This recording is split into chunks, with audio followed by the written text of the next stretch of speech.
All right, we're on a bullet train. We took a van from Tuscany to Rome, and then the train from Rome, and we're heading down to Naples. What can we expect to see in Naples? Naples is a raw, passionate city. People that care about food and living life at the highest level. There's an intense energy to Naples. It's not for the weak-hearted, but it's a place where... What does that mean? It's dangerous? It's a dynamic place. It is ever-moving, ever-changing. Should we be going there? Yes. Okay. All right. You excited? What are you excited for? This is a great day. We woke up in my favorite town on earth. We had lunch at Auto Grill over the Italian Autostrada, and now we're on a train to Naples to enjoy my favorite pizza on the planet. I'm looking forward to this pizza. You should be. We've had nothing but, and it's been great, but we've had a lot of steaks and a lot of pastas, and I'm just ready now for pizza.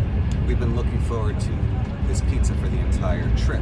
There's pizza available all over Italy, but no one does it quite as well as Naples, in my opinion. Were you a big fan of the song La Vida Loca when it came out? No. Ricky Martin hit? Because it's really what you talk about all the time, is living La Vida Loca. I'm talking about La Dolce Vita. You're talking about the crazy life. I talk about the sweet life. In this very moment, we are living La Dolce Vita. We are enjoying the romance of European train travel. How is this romantic? This feels exactly like we're on an Amtrak train. And you would never say the romance of an Amtrak train. No one's ever said the romance of an Amtrak train. Maybe Joe Biden, but that's it. No one talks about the romance of Amtrak. And here we are on the same kind of train, but because we're in Europe, you say it's the romance of European travel. How is this romantic? We are two men hurtling through the Italian countryside at a high speed, watching the world go by outside our window like it was great cinema. Yeah, but wouldn't the same thing be happening if we were taking a train from Cleveland, to Detroit? Wouldn't you say the same thing? We are two men hurtling?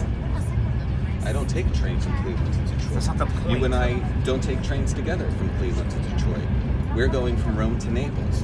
Do you see any difference in the romantic value of traveling from Rome to Naples versus traveling from Cleveland to Detroit? I think you're a snob. I think you're an anti-American snob.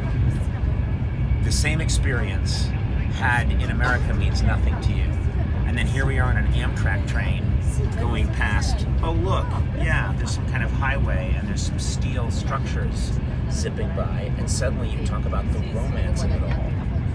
You are a snob. You are an anti-American snob. Now look, it's a tunnel. So this would be a tunnel of love and romance, right?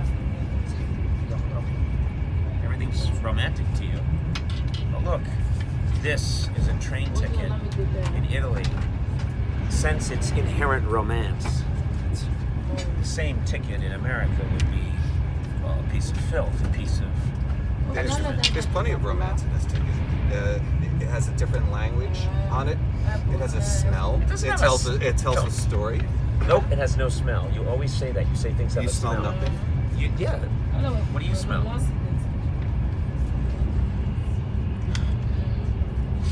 What are you doing? Do you smell anything? Yes, there's like a plastic coating on it for durability. It's got ink on it. I mean, you don't think in its own way this could be a work of art? A free-thinking artist could make an installation of European train tickets that he's collected over the years. This will go in my collection. I could imagine myself having a mural one day of these travels. Maybe we sign this. Maybe we write our names and commemorate the experience. Yes, I could find romance in anything. I need that. Conductors. Oh, is that true? Yes. Oh, that's a problem for you. You'll have to tell them that you ripped this up as a joke. No. That's your problem. You have my ticket right here. You don't seem to like America very much. Which begs the question, why don't you just move here and live here? You know? That's based on a presupposition, which is incorrect. I can't respond to your presupposition because the presupposition itself is inaccurate. I mean, you look at a toilet in Italy and you think it's a great sculpture. Well, the you look toilet at you and look the at the bidet. same you look at the same toilet in America and you just see a toilet. Yeah, I To see me, a that's toilet it. without a bidet. To me, that's inefficient. Nobody thought of including a bidet, of a Why do method you- of washing. Why do you need a bidet? If you had human soil, Human soils? What are you talking about? if you had Had what? human soil on your arm, would you be content to wipe it off? What? You're talking about feces. What do you call it? Human soil? Why do you call it feces? Because that's an actual term that people use. Excrement. Shit. Why did you say human soil? That's a term I use. Just weird. No one says human soil. I do. How many people have to say it for it not to be weird? You call I poop say- human soil. You knew what I meant. Language is a means to an end. It's a means to communicate. I successfully communicated my idea to you. You have a problem with the method that I communicate. When you have too Yet much you to understood eat, instantly. when you have too much to eat, some time passes. Do you say, "Excuse me, I need to go to the men's room to make some human soil"? Do you say I have to go to the men's room to make feces? Look, he's losing it again. You're losing it again. Your eyebrows get crazy. You look insane. If you had human soil on your arm, would you be content to just wipe it off with the napkin and No. go about your day? No. Maybe once of soap and water. What is your problem? I don't have a problem. Why did I? You're completely cracking up.